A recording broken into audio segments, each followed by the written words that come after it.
All right, let's go ahead and get started. Hopefully you followed us on social media in the meantime.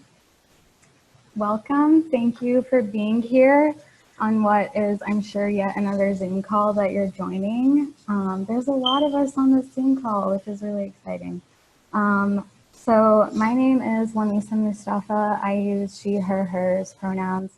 And this year I have the honor of serving as the administrative director of the SMU Human Rights Council, which means that I get to spam you with emails, which you have hopefully gotten.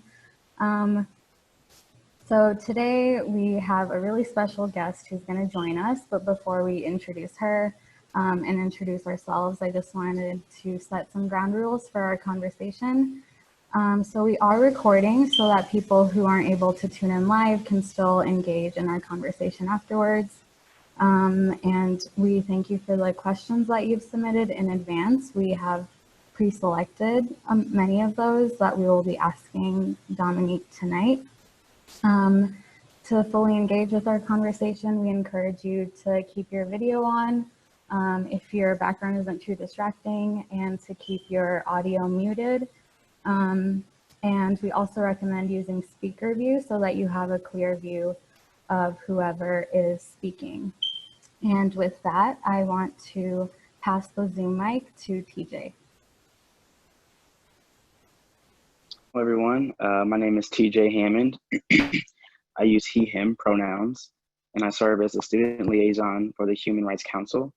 Because we have a wide audience of people with varying familiarity with our SMU Human Rights program, I wanted to provide some background about who we are as a program.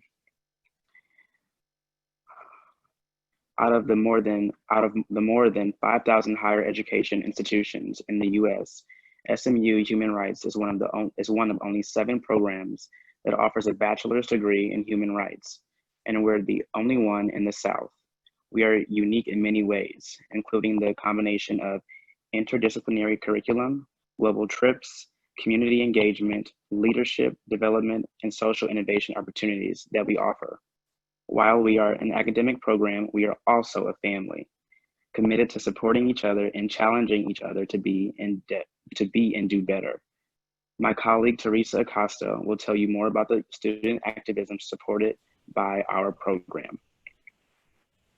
Hello, everyone. My name is Teresa Acosta. I use she, her pronouns, and I serve as a co-event director for the Human Rights Council, HRC for short. We are the student board of the Human Rights Program, the Student Senate Charter organization. Our objective is advancing human rights advocacy and community on SMU campus.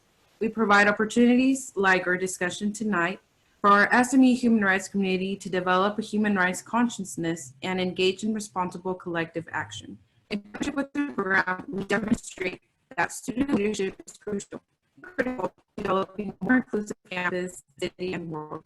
Now, I want to pass this mic to Hope Anderson. Thanks, Teresa. And thanks, everyone, for your patience with tech difficulties. Hope is having issues connecting to Wi-Fi. Great, new struggles in our online world. So I have the honor of introducing our speaker tonight.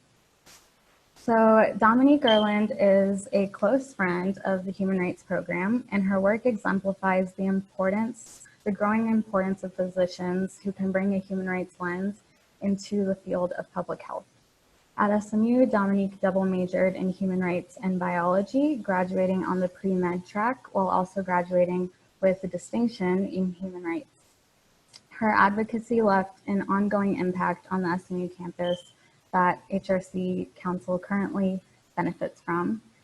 She was one of the earliest student leaders to serve on HRC and was awarded the prestigious SMU Human Rights Fellowship in 2016. For her project, she wanted to address Dallas's high maternal mortality rates. So she created a maternal child care toolkit that you should have received via email, but you can find online. And it's designed for women of color and other people who belong to historically marginalized communities and don't receive equitable health care. In 2017, she delivered a special speech at our human rights graduation ceremony and was also a winner of the M Award, which is the highest honor given to any SMU community member. Right now, she's an MD, PhD student. I know, right? Doing both, casual. At the University of Minnesota's medical school. And not only is she pursuing both of those degrees, but she's also an active leader for racial justice on campus and a leading advocate of Minneapolis's chapter of White Coats for Black Lives.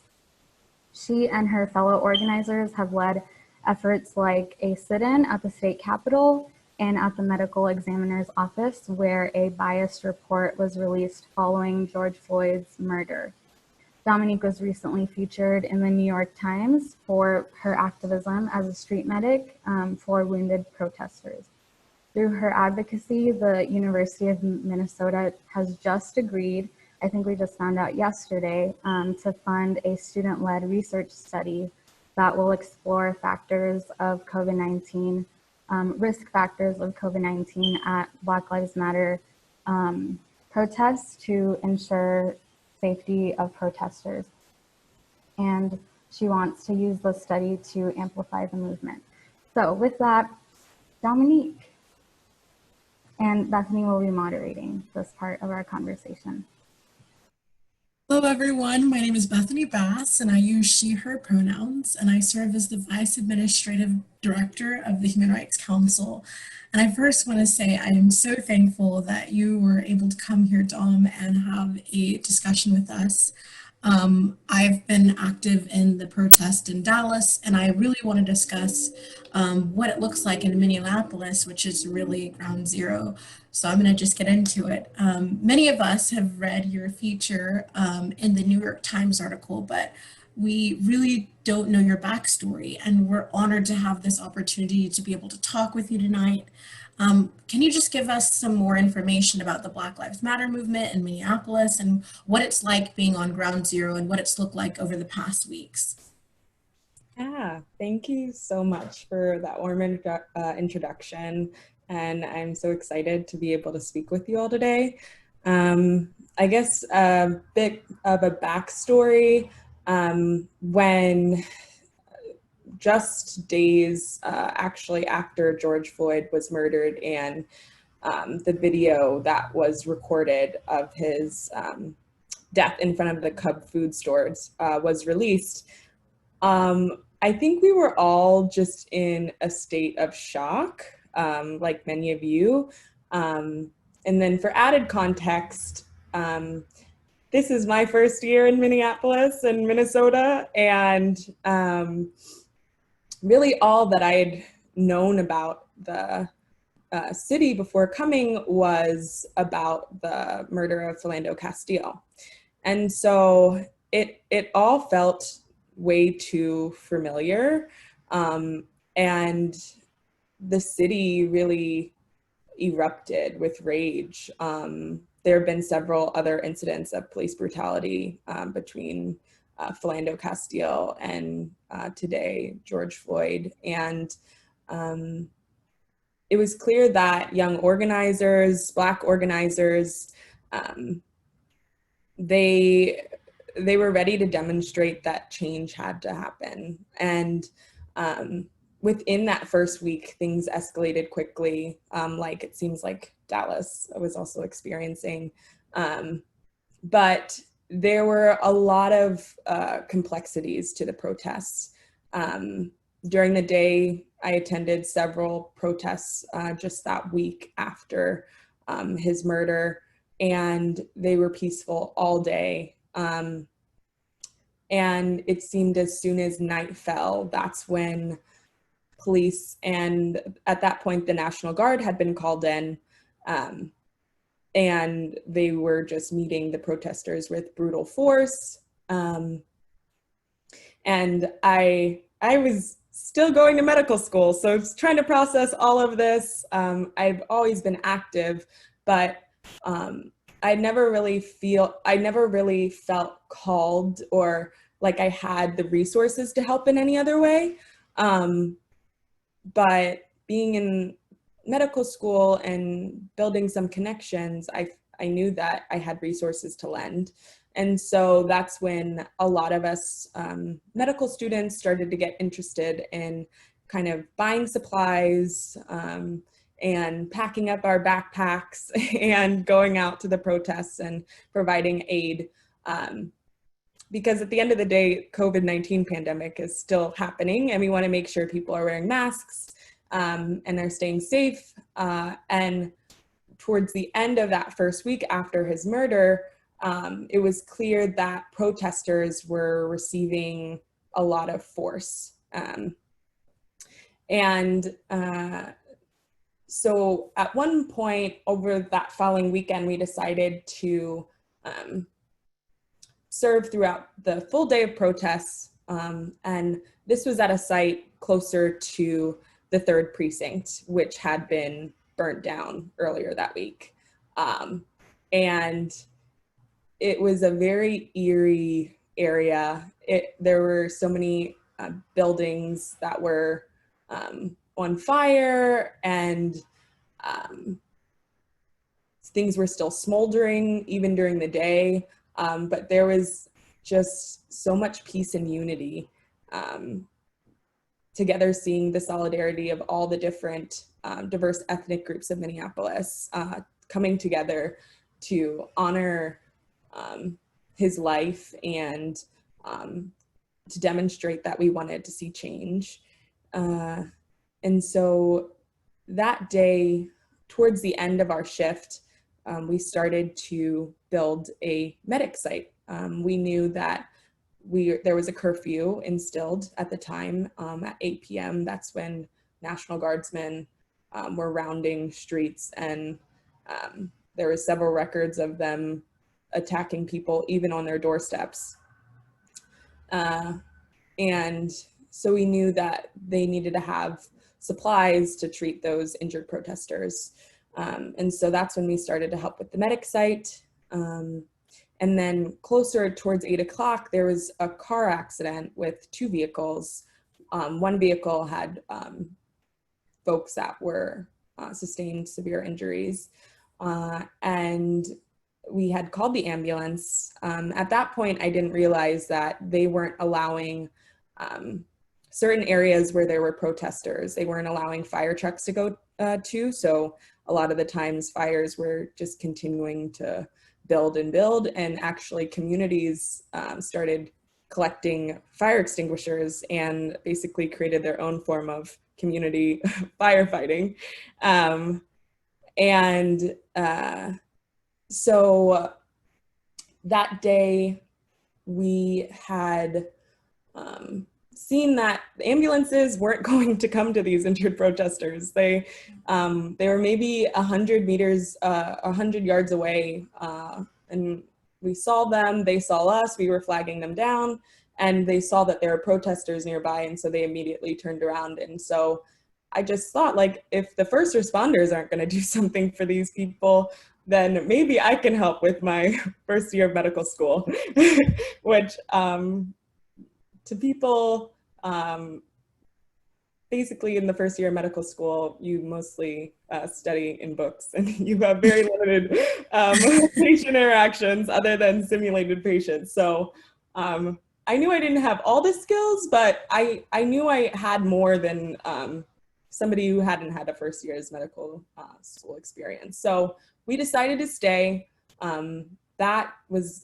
That motivated my decision to want to stay past curfew, because who else was going to do it? And there were all of these people that were serving to prepare the medic site that had less experience than me, but were so ready to take care of folks. So we ended up staying, and it was almost like 10 minutes later, just as it was passing 8 o'clock, you could see tear gas and smoke emerging at the other end of the parking lot where our medic site was. And so we knew that it was going to get intense. They continued to approach and push back the protesters.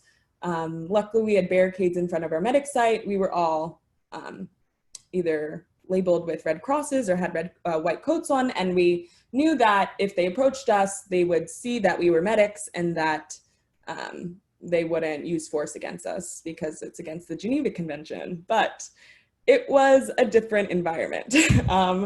I was very naive to think that they wouldn't use the same force that they were using on peaceful protesters that were running. So they probably approached up the street within 10 minutes. At that point, they faced off right in front of us, maybe less than like 50 meters away. We were clearly medics with our hands up, peaceful, trying to keep our injured protesters calm, because they were the ones that were fleeing injuries from flashbangs and getting shot in close range by rubber bullets and tear gas exposure.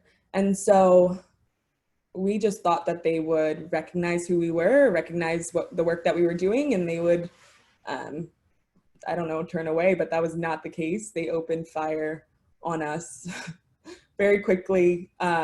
Rubber bullets were shot at us, tear gas, flashbangs. And so that's when we ended up having to flee and run.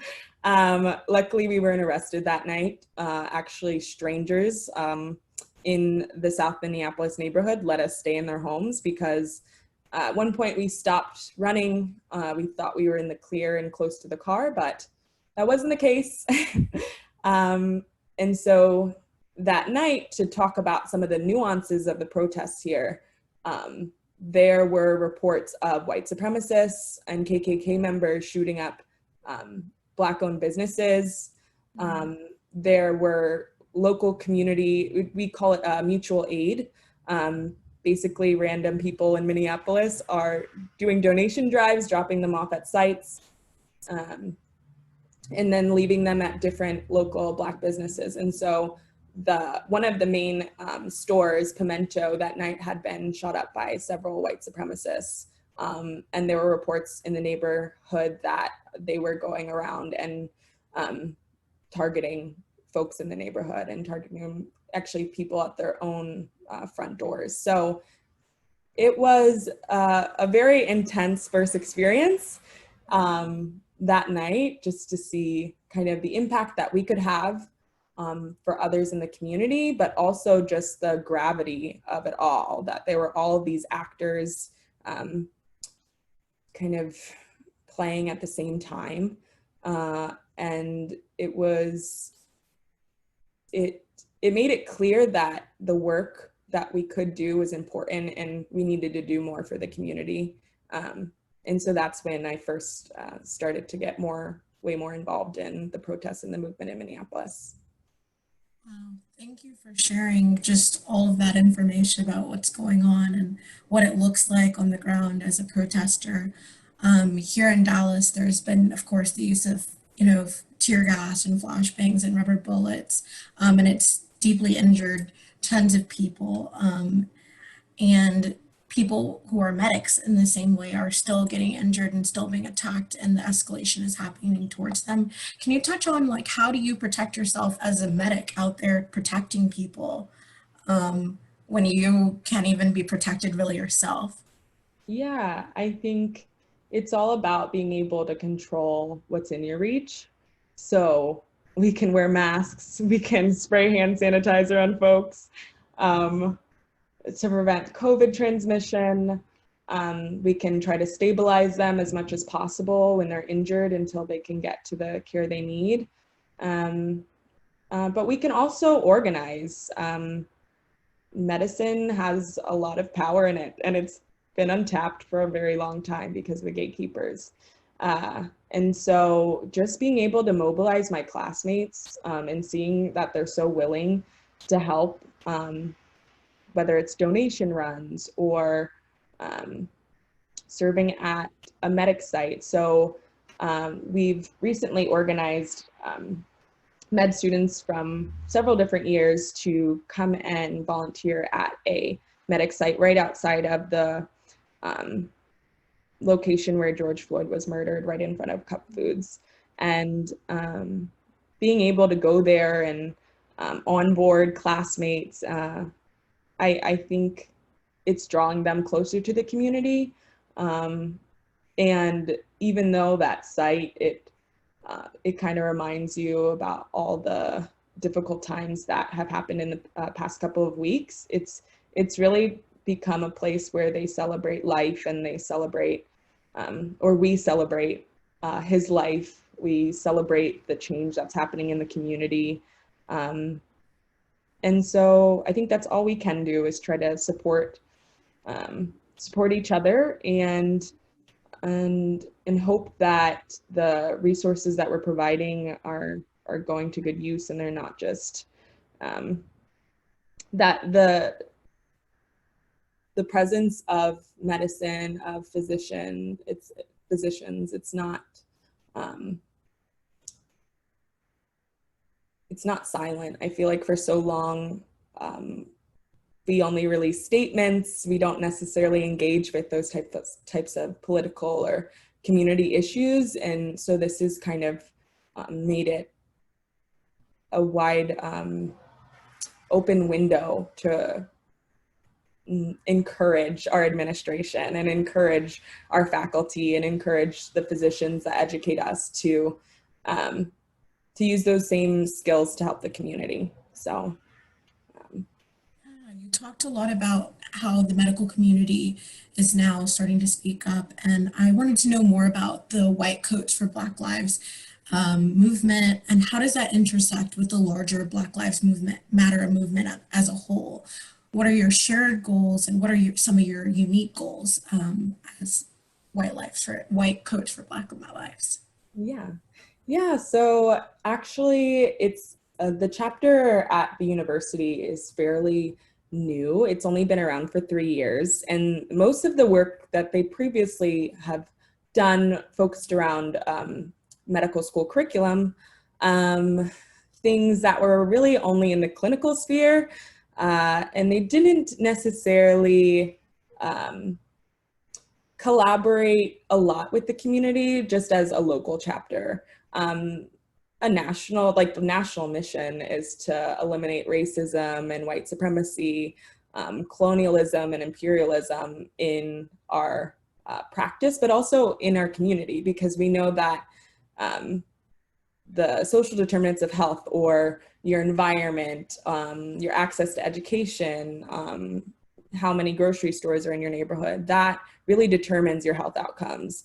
And so knowing that medicine is going towards a direction focused on public health, it's an important time for us to not only align those goals that we seek to change in medicine, but align them with the organizers that are doing the groundwork in the community. And so we've been able to really galvanize some of the older physicians that the age gap is very apparent, but I think it's been shocking to see the amount of support that we've received. I think we just assumed that that generation wouldn't want to engage in the same tactics like sit-ins and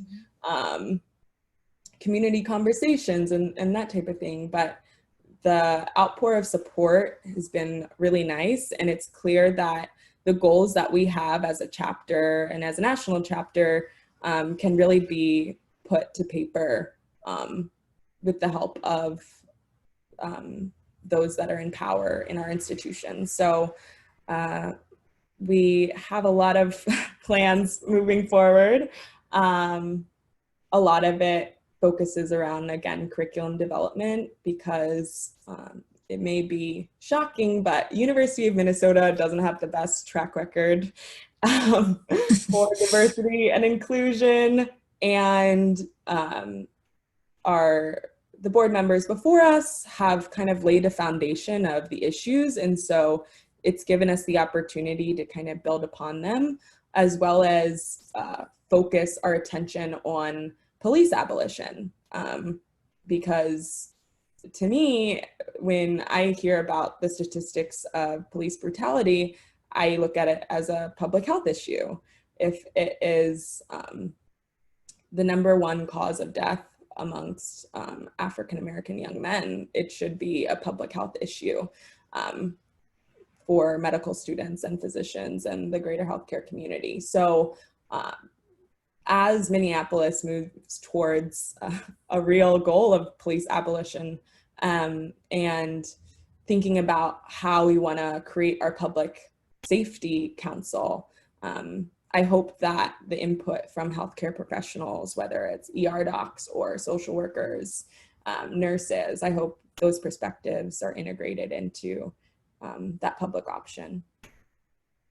Yeah, I was wondering if you could expand more on, a lot of people are kind of confused and don't really understand what the police abolition movement looks like and how that intersects with public health.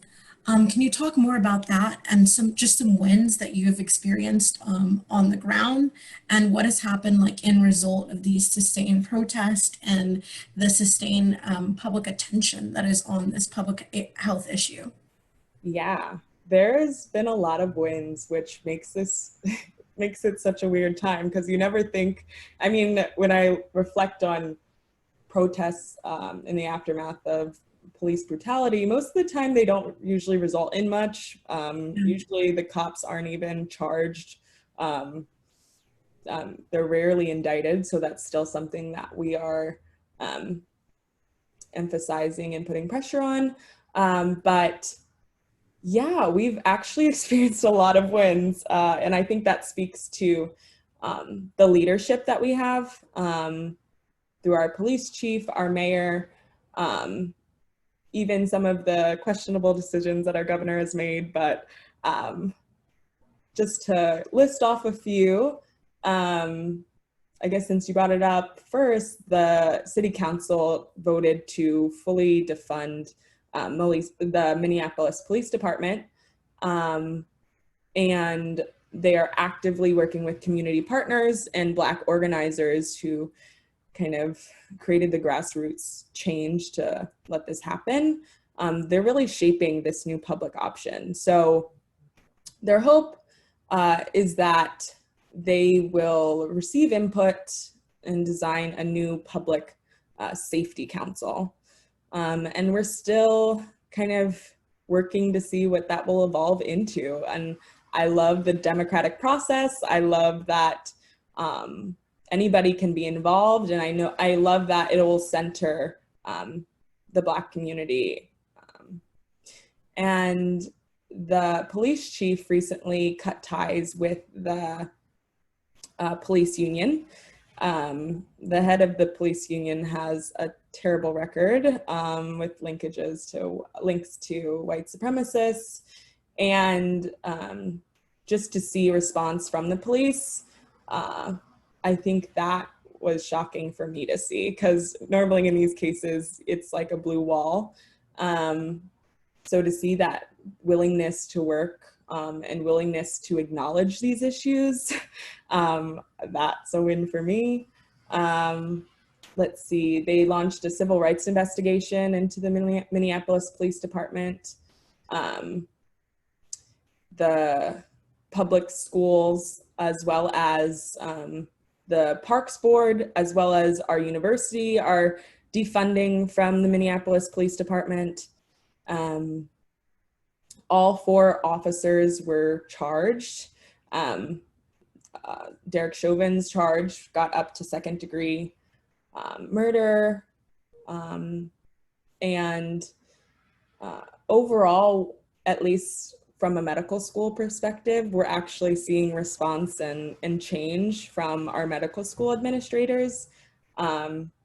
They're creating new grant opportunities for the community.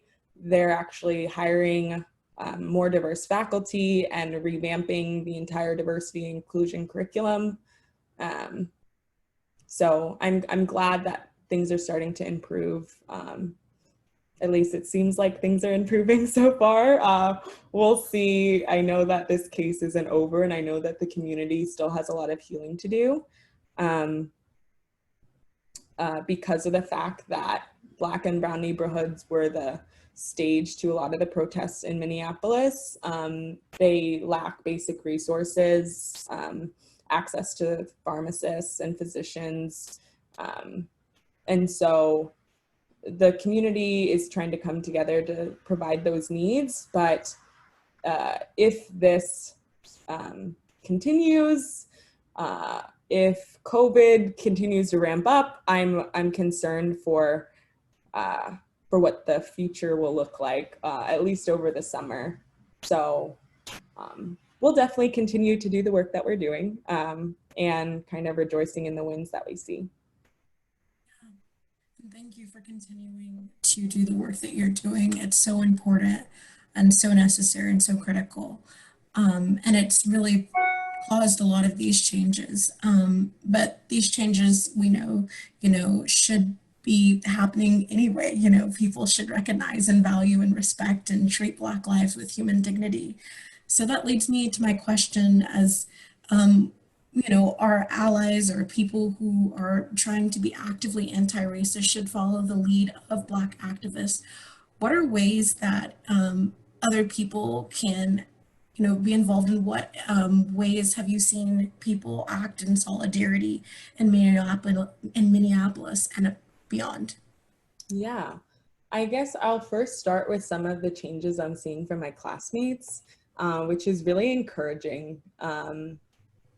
Most of the time, people don't want to talk about race. It's an issue that we try to slip under the rug and not address, but there's consequences for that. So I'm really happy to see my white classmates.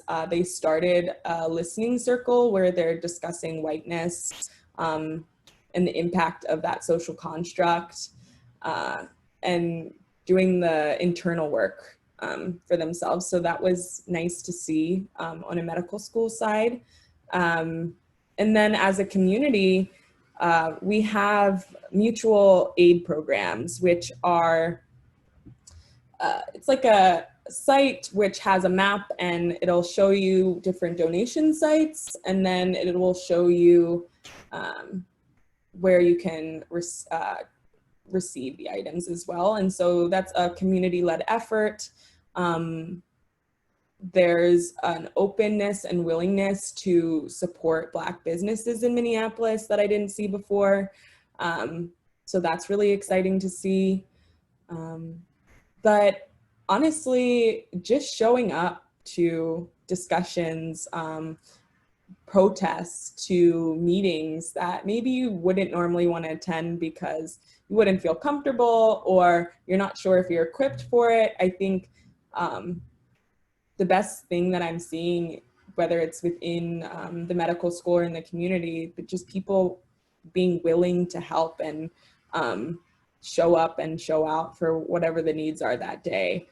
That's how our medic site works. We train you for a day and then it's up to you to come back.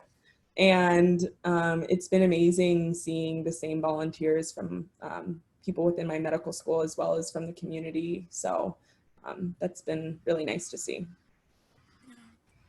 I know here in Dallas, the first couple of days after George Floyd's death, there was a large group of protesters and large solidarity and a lot of support. And then now, because of the escalation and of other things, people have stopped coming out. And it's smaller groups of protesters who are still making very powerful and impactful statements. Can you talk about what is going on in Minneapolis? Is it different? Can you tell us more about, has the solidarity continued? And do you think that it's important that we keep working to be anti-racist, continuously, especially when there isn't hyper awareness like there is right now? Yeah, the movement is still very much alive. Like I mentioned before about his memorial site, it's a protected space that actually this past weekend when I was a medic, there were reports that the police were going to try to destroy it. And it was just a rumor. But the community continues to gather there. People come to pray, there's concerts. A lot of businesses have opened. And it's not only a site to reflect on the life of George Floyd, but all those who've been murdered at the hands of police. And last Sunday when I was there, actually a protest had moved through of about like maybe 3,000 folks. So people are continuing to show up, and it's also in different ways. It's they're starting to have different events and gatherings to talk about what our new public safety council will look like. And so the day that the city council released statements about defunding and disbanding the police department, again, massive crowds outside at the local park that just want to be informed on these issues. I think it's not just demonstrating, but figuring out our next actions. And there's a keen focus on organizing, politically organizing, whether it's signatures to remove Bob Kroll or signatures related to supporting the new public option. So it's been just nice to see the level of community organizing. It almost reminds you of like during I guess we are about to approach an election, but people are showing up for community events, and I think that's what's been moving us forward. And at these community events, it's not just listening to the voices, the community leaders, but having small group circles to discuss what we would want our community to look like if it was a perfect world, and really brainstorming. And I think that, I know we've started to see some changes, but it's going to carry over beyond the issue of police. There are folks organizing around ICE detention centers. There are people that are trying to organize around some of the COVID disparities. So I think people are starting to see the intersectionality of race and class and health, and I mean, now I guess people are realizing just how much of an impact and how powerful race has been in our nation's history, and the tremendous impact it's had on folks of color. And I think for those that are trying to work against racism and white supremacy, that's all we want, you know, for people to be willing to learn and engage in discussion and try to change things. So I think that that's really important, especially being on the front lines, to find moments of, you know, organizing and find people together and see that the change is happening. Can you tell us about something that brings you hope or joy, or you know, just even a hope of change and all that's going on, and like, what are the powerful moments that you've celebrated? yeah, let's see. I'm celebrating all the moments where you just meet incredible people by chance, you know. Those are the best moments. I've been able to, like, for example, the group of folks that brought us into their house that night when we were fleeing from the National Guard and police, they've become very close friends, and it feels like we'll always kind of be connected. And a similar story with my classmates who were out there with me. Just the level of solidarity and support that we have for each other, and continue to try to work together. I think an issue in the past with changes to our curriculum and issues with our administration is, I guess there just weren't, there were several different groups kind of doing this work, but now we're all together. It's not just White Coats for Black Lives, but it's the Student National Medical Association and the Latino Medical Student Association, and so many others that are kind of bringing together our power, so that administration can't really push us off anymore. And I'm definitely celebrating the win that I had this morning. We met with the dean, and it seems like he's on board and willing to partner and work with us, and that's all we could ask for. Thank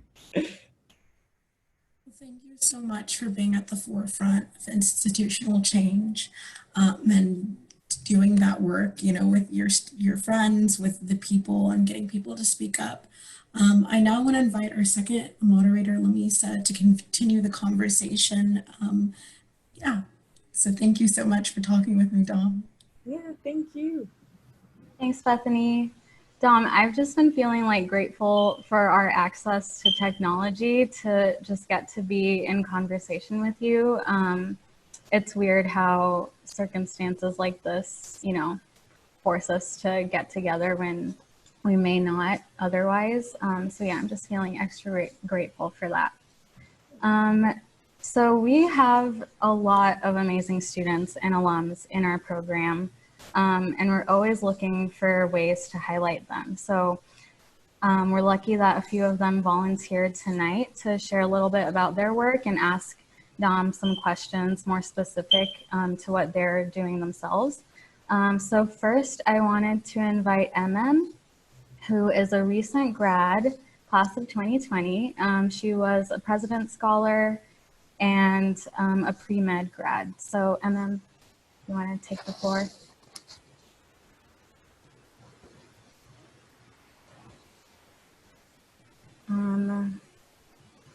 Okay, I think she is still connecting. That's all right.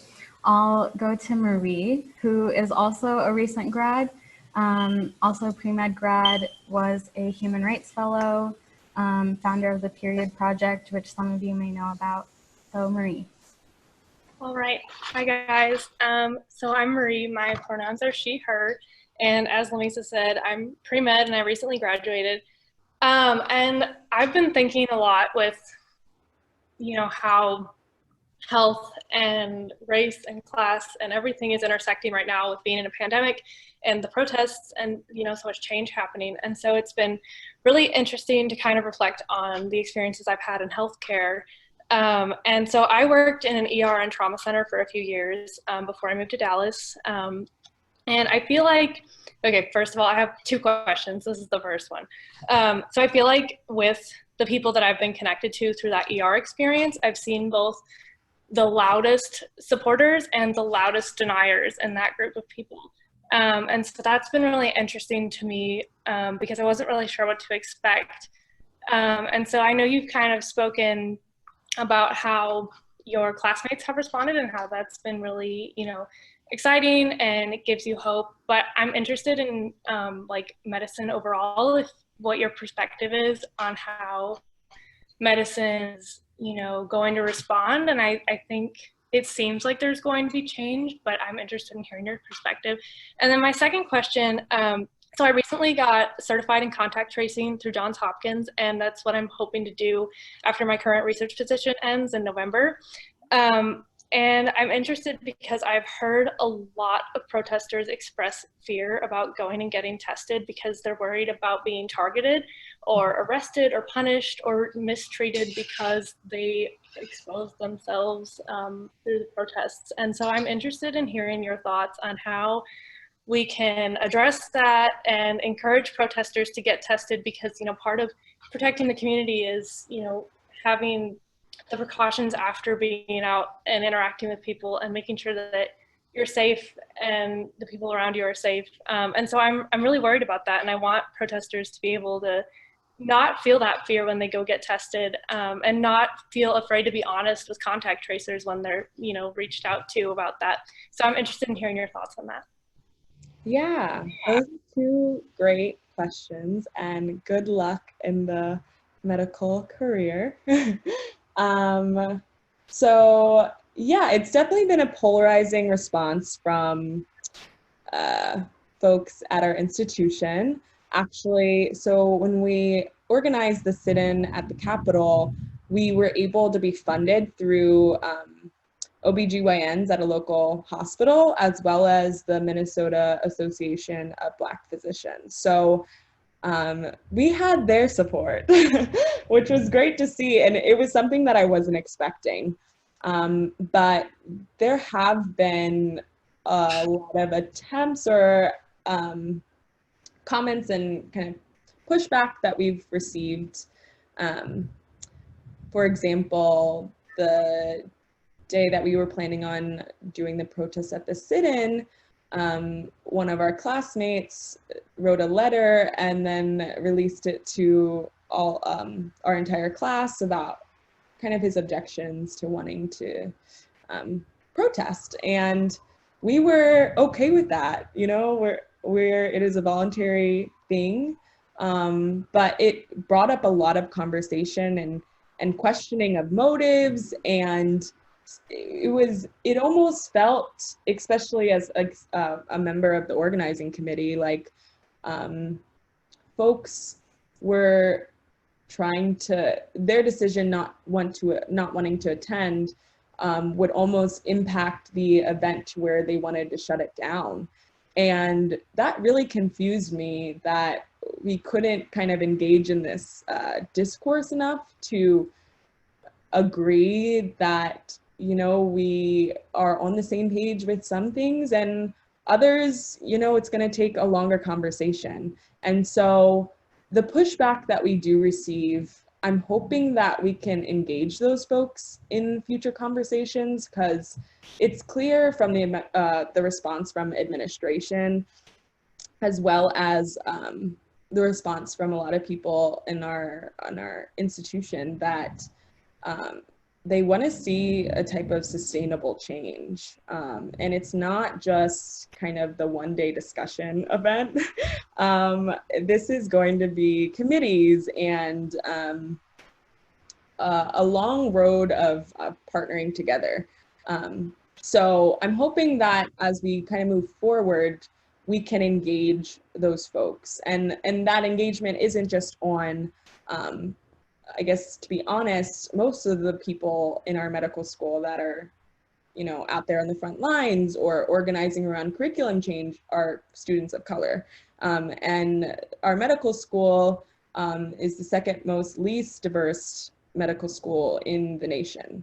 And so there's a very limited number of us kind of going to class and also doing all of this work. And so as we move forward and think about sustainable change, what will it look like to include those folks that maybe we just need to have a longer conversation about things with, so that we can start to really engage those that are, that may not want to talk about the tough issues. And I'm hoping that if we make structural changes in the medical school curriculum, that will be an entry point for those conversations, and that it's just not on the efforts of the students of color to get that programming. And then to your second point about COVID, there have been a lot of issues with testing. First, the National Guard was doing testing, which was just completely out of touch with the situation. No one was going to those test sites. And then so some students at our medical school, we created a committee where we wanted to partner with the Minnesota Department of Health and create some testing sites specifically for protesters and those that attended vigils and community events.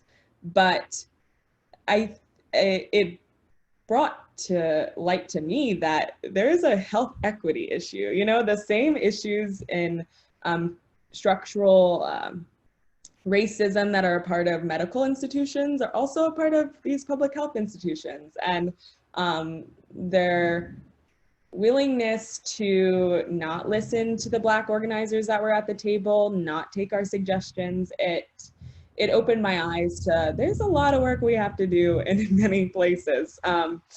But the main concern was that when you do report a positive COVID case, it goes into a database with personal information that the police, as well as any emergency responder, has access to. And there were confirmed reports that people were being targeted based off of that information. And so we tried to make sure that people could use a preferred name instead of their government name, and find other ways of kind of protecting the protesters.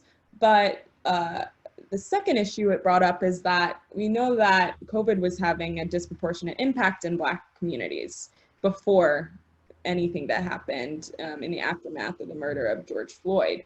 And so knowing that, you know, we've had hundreds of thousands of people protesting in these same neighborhoods, knowing that there's no equitable response in providing additional resources, even after their clinics and pharmacies are destroyed, it was shocking just to see that people didn't want to take that into consideration when thinking about testing and logistics. We've been able to make some changes together, but I hope that maybe some of the influences of the medical school and of different institutions in Minneapolis will help bring to light that issue, because it's not just about police brutality, it's also about health inequity. So. Thank you. for your thoughts. Thanks, Marie. So now I want to call on MM, who is, as I said a little bit earlier, also a recent grad, a pre-med grad, and is currently working for Teach for America. So, MM. Hi, so yes, as Lamisa said, I'm eventually going to still pursue medicine. And I just had a couple questions about one. I know you started talking about structural change within the curriculum. And do you think it is possible for medical schools in the country to shift away from race-based medicine, as it's been proved, ineffective and not necessarily true in a lot of ways? And then my second question is, with like the Black Lives Movement issue, it really does center cis hetero Black men in a lot of ways. But same thing with health. When people talk about health and racial issues, people have recently been raising awareness around Black maternal mortality. But do you think people will actually make the shift to address the specific needs of Black women more, as this movement typically centers cis hetero Black men? Yeah. So I guess to address your second part of your question, the issue of Black maternal mortality exists, and just think that's like a compounded issue and with everything else that's going on. And for me, it comes down to how we are teaching our medical school students how to engage with people that don't necessarily look like them. I think we can all acknowledge that we live in a very segregated society. And when looking at those who make it into the medical profession, they come from a certain background with certain privileges. And knowing that that's the background and the experience of folks that are going to become physicians for all of us, I think you have to be intentional to train and educate them about how to engage with different cultures, or how to use translation services with a patient, as well as really think critically about the institution that they're receiving their education from. The larger university, sorry, it's thundering here. The larger university recently created a task force to look at university history and building renaming. And we also proposed that to our medical school to think about how they've engaged with communities that have been disenfranchised, and knowing that our institution is on Dakota land and we rarely ever learn about Indian health. There's a lot of work to do just within our institution, but as we look at the practices of clinicians across the country. When you brought up race-based medicine, that's one of the points of action that our medical student body, as well as White Coats for Black Lives, is trying to denounce the use. It's still taught to us. Whenever it comes up, we we ask, you know, why do you need to know the race for a pulmonary function test? Like, what knowledge would that provide? And in that question, I think it's basically the confrontation between race as a biological construct, which its historical definition, and how folks today are seeing it more as a social construct, and that it's really fluid and it impacts your life in many different ways depending on where you live and the folks that are around you. So I think medicine is at a real point of change as we get more physicians who are younger. When I look at the younger faculty and physicians that mentor us and teach us, they share and have the same values that we do. And so slowly we will start to make the change. But yes, race-based medicine is an issue that is specific to medicine that we still haven't been able to address and acknowledge. The Minnesota Academy of Family Medicine Physicians actually recently put out a statement denouncing it, which got a lot of support. But it's whether or not we want to, one, research the utility of the current clinical cutoffs and definitions that we use, and see if they're having a positive or a negative impact, but also we can understand how race can be used for good in addressing health disparities and trying to understand why people are at increased risk. And so I think as we get better research, which I'm really excited to be a part of the epidemiology department and the social epidemiologists there, as well as health policy and health services researchers, they're really helping us to make an argument and to make a change. So I'm excited to see what the future will hold for eliminating race-based medicine. Thank you. Thanks so much, Emma. Next, I want to call our HRC Marketing Director, Shara, who is also a President Scholar. Hi, thanks, Lamisa. So your answer to the last question actually ties in really well with my question. So Human Rights Director Dr. Halperin always says that the enemy of human rights advancement is the phrase, "I didn't know." And a movement against ignorance is taking place across the country right now. That's what the Black Lives Matter movement is. And many people that don't identify as Black are reckoning with America's racial history for the first time. There's so many graphics and videos that are going viral online that are explaining a brief history of systemic racism. So with all that in mind, SMU is a predominantly white university, a predominantly white institution, or PWI, and we can't ignore that all PWIs have a legacy of racism that caused their student makeup to look the way that it does.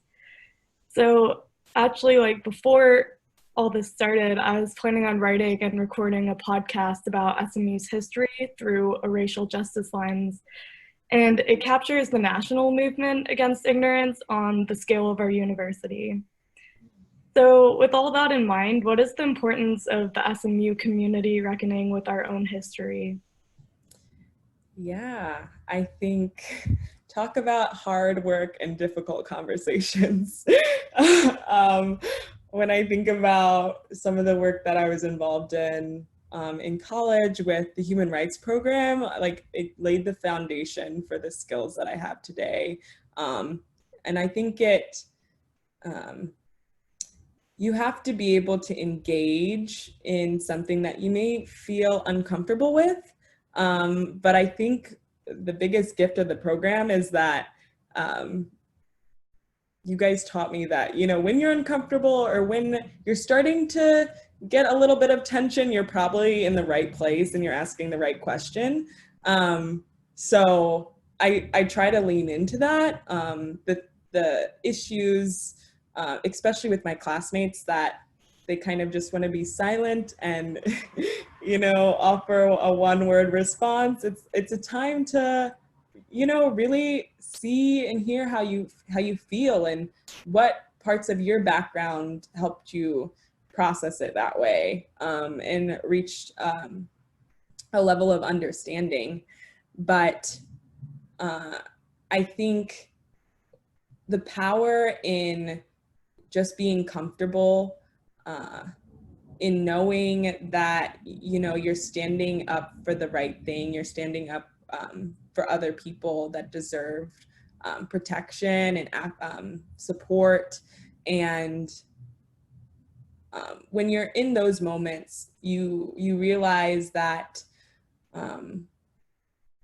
that just the smallest things can have an impact. I didn't think that, you know, speaking at one of our sit-ins would help folks kind of question some of their other assumptions or do some more self-reflection. But it was great to see the difference in engagement before and after the sit-in with these topics that maybe they didn't want to, you know, think critically about or consider another perspective. But afterwards, it was like, oh, so now I see what you mean when you made this point. And I think that's like the best part of the work, when you're able to finally get to that level of understanding of on that point that you were maybe conflicted about. So I just hope that folks continue to have the conversations in their personal circles, because I think that's where the most power can happen. I didn't think that, based off of the beginning of med school and now, I didn't think that my classmates would really want to talk about that type of stuff. But now there's like, that's what we talk about in our group me's, and it's just a different culture that's being created. And I know this isn't just happening at the medical school, it's happening in the community in the way that I guess it's just kind of bringing down some of our barriers and insecurities, and just a willingness to be a little bit vulnerable and talk about personal experiences. There were several vigils that occurred to commemorate George Floyd's life. And one I attended in downtown, and people were performing like music, and they were doing poetry, and there were Black people that were talking about their own personal experiences. And I just thought, like, when was there a time where this would be able to happen? You know, when would people feel comfortable and feel like they know that they'll receive a certain level of understanding around these personal experiences? And it's just been an opportunity for us to learn and reflect. And I hope it continues as we kind of move forward together as a city. So thank you so much. yeah. Thanks, Shara. So next I want to call on an alum who's also in med school, Angela. And Angela, if you could talk a little bit about your own journey, I know we'd love to hear. Oh, my own journey. Well, hello, I'm from UT Southwest. Med school is really hard. Good luck to everyone who's going to join us. I actually had like a couple specific questions, so I hope you guys don't mind. So the first question is like first aid 101 for your casual protester. Are there any like, besides like a mask, hand sanitizer, you know, classic COVID prevention, are there any other tips that you would give to protesters before they head out to the streets? Like say if they get hit by a rubber bullet or tear gas, anything like that. And then my second question, and forgive me if I missed it at the beginning of your conversation, but my second question was regarding how you wanted to keep going with the street medic program that you've been a part of, whether or not you want to, yeah, just like your goals for this program. Do you see it ending with like when protests kind of taper down, or if you see some kind of like sustainable like extension of this program. Yeah, so to address also good luck. I know that med school is rough right now, so keep going. You've got it worse. I guess like basic things. So when we're packing, I guess first think about identification, know the level of, I don't want to say threat, but like know the level of danger that you're kind of going into. So for example, when we were at the medic site that was closer to the 3rd precinct, we wanted to make sure that we were well identified and had our crosses on, or like red crosses. And then when we were at the other site that was closer to the memorial site at Cup Foods, that area has been occupied, or there's been events where white supremacists have attacked folks, so they don't want you to identify yourself as a medic. So know your surroundings, get advice from folks that regularly serve at those sites before going. But basic supplies to bring, gloves are really important. You never know what you're going to be touching. We always pack gauze, Band-Aids. We use the saline wash to help wash out folks' eyes, as well as we make, so we usually bring a spray bottle that's just filled with water, and then we'll have extra milk of magnesia, and you can make a 1-to-1 ratio, and that will help folks that have experienced exposure to tear gas. Ice packs are super important, or a towel and extra water, because a lot of the injuries you see during the day are just like heat stroke and people with heat exhaustion. So lots of water, any foods that are high in sugar in case people are hypoglycemic, as well as like Benadryls. Some people have had really weird reactions to like the smoke and tear gas. And then I guess the supplies you can't really carry around all the time, but are great if you have them, like a CPR face shield in case you need to do CPR. Let's see. At our medic tent, it's pretty well stocked. We get a lot of donations from the community. So they actually have like a lot of resources. And so that's been amazing. And as far as sustainability of working as a medic, so there's a formal medic site outside of the memorial location just because it gets a lot of activity during the day. And so we've been organizing med students as well as ER physicians and residents to help relieve some of those folks that are, you know, basically there day in and day out. So that's what we hope to continue. We also think that it would be really important for us to receive EMS, emergency response, emergency medical education in our first year of medical school.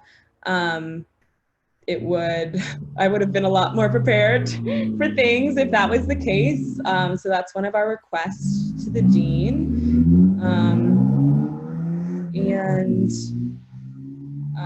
as far as other ways that we're supporting the community as medical students, we are doing mask distributions to the Black neighborhoods. And we're hoping to maybe get some more testing sites that they can have access to. So those are kind of the ways med students are trying to use some of our knowledge and resources for good, but yeah.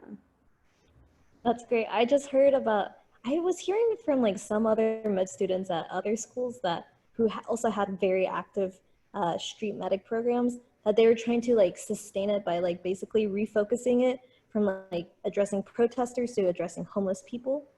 Yes, yeah, that's also going on. I guess maybe a week and a half after his murder, they had an old hospital that nobody was in it, and the owner allowed people experiencing homelessness to stay and live there, which was great. And so we were dropping off a bunch of donations. We were also serving there as medics. Then there was an overdose that happened there, and so everyone left, and now they've moved everybody to a park, which is very unfortunate. And some of my classmates are also serving as medics there. And I'm not sure what that site, what's going to happen with that site, because we've been getting a lot of pushback and reports that they are trying to basically clear the site. Just as a little bit of background, when the National Guard was occupying Minneapolis, they did attack encampments, and folks that were experiencing homelessness and that were out on the streets past curfew were exempt from any engagement from the National Guard and police, but it still happened. And so they've been a very vulnerable group during this time, just because more people are being forced into homelessness due to job loss and lack of resources due to COVID. Most businesses are shut down in Minneapolis, so a lot of people are trying to gather resources and support them, and really try to create more sustainable solutions. But for now, unfortunately, it looks like tents in a park, which it's just terrible, because almost a week ago before this, it was like an amazing model that maybe other cities could adapt, repurposing buildings for people that don't have homes. So I hope that we can kind of come together and create some better options, and for the city to be able to offer some more resources. Well, thank you, and good luck, especially Steph study. Oh my God. Yeah, that's for next year. Thanks, Angela. And since you won't brag on yourself, I'll just say a little bit about you too. So Angela's pursuing both an MD and an MPH at UT Southwestern Medical School, and she was also a Human Rights Fellow during her journey at SMU, and her project was a toolkit that she designed in partnership with the Dallas Area Rape Crisis Center to equip family members and friends of sexual assault survivors to support them. So shout out to Angela. Our last student who's going to ask a question is Peter Weatherby, who is the Dedmon Senator in Student Senate and also a student representative to the Board of Trustees. So Peter. Thanks, Lamisa, and thank you, Dominique, so much for coming to take the time and come chat with us. We really appreciate it. So just in the last week, actually, I've started to get involved with the Black Lives Matter movement here in Tulsa, Oklahoma, helping them organize rallies and protests, specifically for this weekend, which I'm sure if any of you have been watching the news, this weekend's about to get real crazy up in Tulsa, Oklahoma. So it's definitely an interesting weekend to be involved and to live in the middle of Oklahoma. But my question is, and I was wondering if you had any tips for tailoring approaches to activism, specifically in a region or a city, especially when it's informed by like local historical context and specifically like policy too. Yeah. So I think thinking about what audience you want to come will kind of inform the rest. So when we were organizing, we had a very specific audience, which were healthcare providers. When we were kind of planning the event at the beginning, you're not really expecting many folks to show up. You're really just focused on your your message and the points that you want to get across. So having a clear message that reflects on both the history and the current times are very important. The idea that it's almost like a fresh start and there's no need to reflect on the past, I think is not helpful. And it's really about acknowledging everybody's experience, especially the folks that oftentimes don't get heard. From there, we tried to keep our messaging fairly concise, as well as offer opportunities for the community to voice how they felt. So at the sit-in that we had at the medical examiner's office, knowing that I felt a lot of my classmates and faculty had been silent about the issue, I called on them to speak on why they attended the protest. And I think that was a good time to connect on the fact that, you know, we share a lot in common. Like, we have a lot of these values.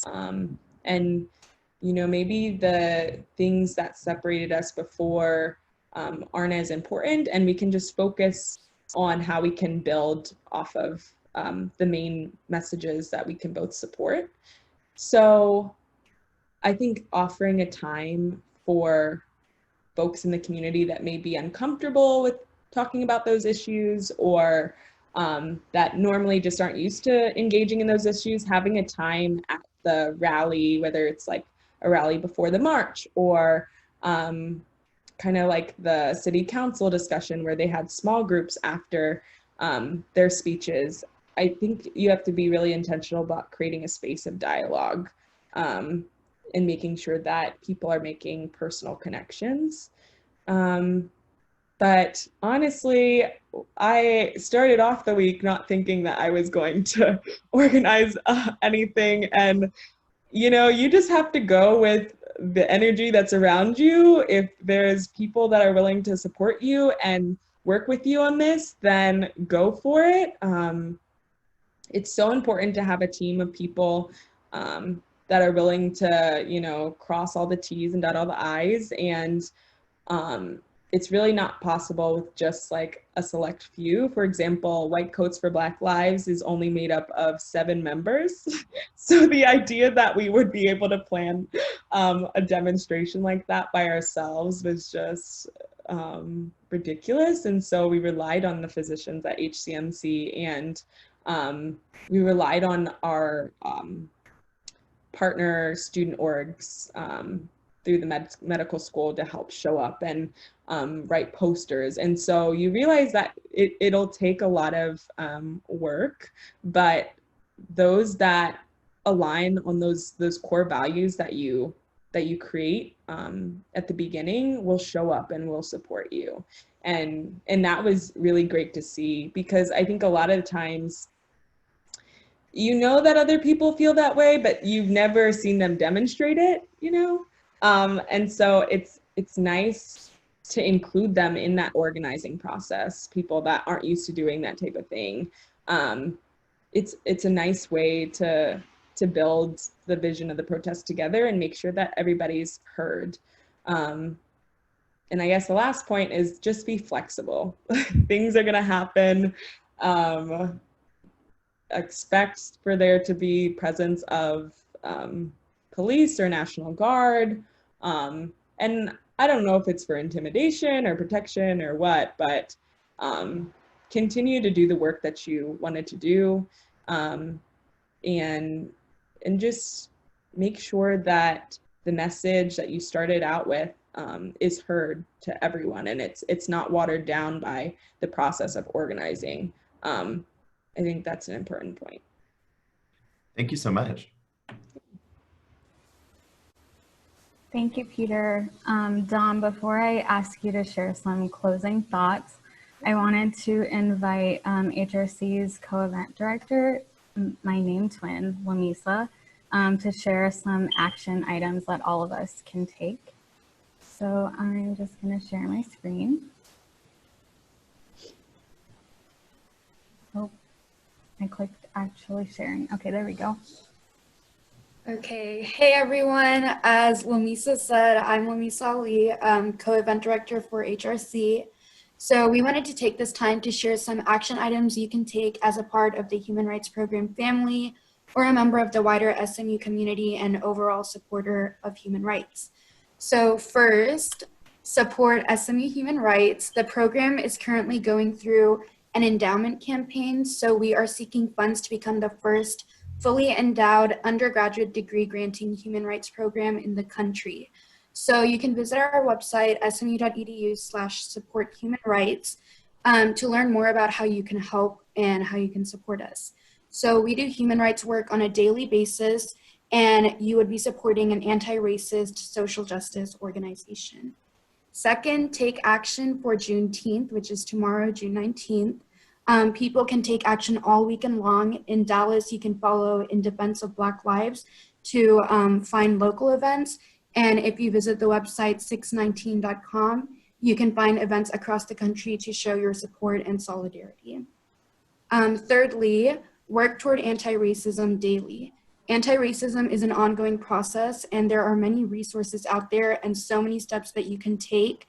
There have been so many ways people have been helping the movement, as we've heard today, and it is important to continue your efforts on a daily basis. Lastly, stay connected with us on social media. You can follow us at SMU EHRP on Instagram and Twitter, and you can also search for us on Facebook and YouTube as well. We regularly post resources and updates regarding Black Lives Matter. We, in fact, just posted a graphic earlier this week on Instagram that serves as a resource guide for Black trans lives, and we will continue to post resources and content for our followers on social media sites. And lastly, you can also email us at humanrights@smu.edu to find with any questions, concerns, or comments you may have. Overall, these are some action steps you can take to demand dignity with us. Thank you. Thanks, Lamisa. Dom, I guess just as like a closing question, if you could just talk about how, and you've touched on this a little bit before, but just how your human rights education at SMU has maybe gotten you to where you are today, and whatever other thoughts you want to leave us with.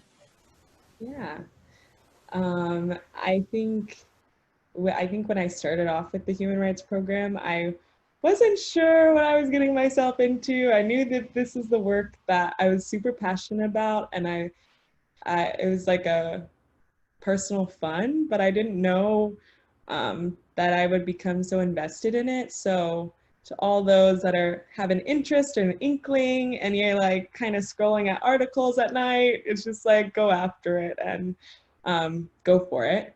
But I think the program has taught me a lot, and I could probably spend another hour and a half talking about the lessons, especially over this past couple of weeks, reflecting on kind of the foundation that it created for me to step up in times. I think even for a lot of the work that I did in the human rights program, I tried to kind of stay behind the scenes and unseen and maybe help with messaging, or I didn't feel like I was comfortable really standing alone or standing up and trying to engage with folks to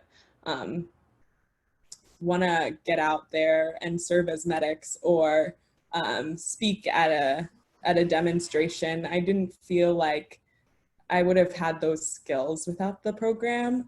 I think the human rights program taught me that there's certain things that you just can't be silent about, and there's certain things that you can't just sit around and wish got changed or somebody else was going to do it. There comes a time where you just have to say, you know, what can I really do to change the circumstances? Because like many of you, like it's just overwhelming to, you know, for most time I can remember that these events continue to happen across our country, and it's just like almost like we're sensitized to it. But when the time came to step up and provide care for injured protesters, I knew that I was doing the right thing and that hopefully I was helping somebody. But when I think about the human rights program, you, especially in Dallas, we're at odds with a lot of culture and history that doesn't necessarily align with the future that we see. And so you kind of get conditioned to be like, okay, but I'm going to continue to do this fellowship or project, or, you know, I'm going to continue to ask this question or set up this meeting. And so you kind of just learn a level of independence and being okay with being the only one interested in a topic or an issue that you are super passionate about. And I think that's carried over to my interest in medicine and my interest in epidemiology research. And I'm constantly trying to ask myself, even like today, we were doing a like a sexual health interview. And for me, I'm thinking about, you know, how can I center trans patients or patients that wouldn't speak English and I would have a translator? How could I center them in how I'm engaging about my questions and how I feel how comfortable I look or how the responses I give them? I think you critically think about the ways you can improve the way you engage with folks that come from a different background and probably have different perspectives and experiences, and you have this willingness to want to understand them and connect at a certain level. And I think the program really taught us how to do that, whether it was on trips and in these foreign places and getting to know community leaders there, or whether it was just doing events for our campus and trying to connect with folks that don't share our views on issues. I think I learned to continue to just try, and eventually your efforts end up getting turned into something a lot bigger than you thought. I know that they gave me a really great introduction, but I'm just an ordinary med student like the rest of the folks in my class. I don't come from any extraordinary, you know, experiences, but the skills and the foundation of just centering those that are usually neglected in situations. I think that's the biggest takeaway that I got from the human rights program. And luckily, it's a lesson that I can continue to use wherever I go. Unfortunately, for all those people that don't want change, but I'm excited to see what happens. And I hope that, I know everybody in Dallas is involved in the same work and making the same effort and experiencing the same emotion. I hope that can kind of give you hope for the future and know that in the weirdest of times and circumstances, that's where change happens. So that's what we're starting to see here. So stay encouraged. Yeah. Well, you have certainly, I think, re-energized and inspired me, and I think everyone here. I don't know if you had a chance to keep up with the chat, but basically everyone has said how amazing you are and how you've touched them personally. So yeah, can we all just like give a virtual thank you and round of applause to Dom for her time tonight? You guys. I don't know if you can see the hand clapping reactions. Yeah, I'm seeing them. This is so nice. Thank you all for coming and listening and getting to see faces I haven't seen in so long. This is like, it's so energizing for me as well. So yeah, thank you all for your time tonight, and take care. Thank you guys. Bye.